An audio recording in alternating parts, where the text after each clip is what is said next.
մենք որդեգրում ենք խաղաղության օրակարգ։ Ես հաստատում եմ, որ մենք որդեգրում ենք խաղաղության օրակարգ եւ հաստատում եմ, որ ակնկալում եմ խորհրդարանական մեծամասնության եւ ժողովրդի աջակցությունը այս օրակարգը կյանքի կոչելու համար։ Շատ լավ ճարես։ Ես ճարտարության մեջ ձեզ հետ մրցել չեմ կարող, ես գործի մարդ եմ։ Հիմա կխոսեմ երկար լռելուց հետո։ Անցնենք թվաբանության, ամենապարզ թվաբանության։ 2 տարի առաջ վերցրիք իշխանությունը։ 50,000 քառակուսի կիլոմետր։ Հայը համար մի ահագին երկիր, հիմա ինչ եք թողնում, 10,000 քառակուսի կիլոմետր, 5 անգամ ողորմելի,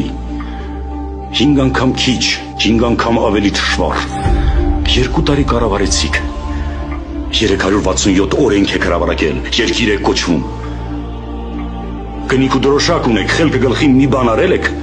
մի խոսք ասել եք, մի վերք բուժել եք, ուր է Կազվանը, ուր է Իգդիրը, Արդահանը, Արդվինը, Երեգղարսը, Սարիղամիշը, այսօր էլ Ալեքսանդրապոլը, միթե չեք տեսնում, որ սա վերջն է, որ վաղն էլ Հայաստան չի լինի։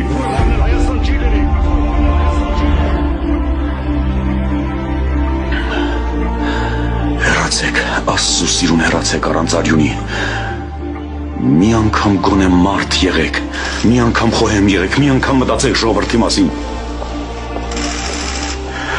Ասեք ինչու եք գնացել, թրկելու ռազմաճակատը, թրկելու Հայաստանը, թե կնքելու Ալեքսանդրապոլի դաշնագիրը, երկիրը ծախելու թուրքերին, դե, արդարացեք։ Չեք խոսում,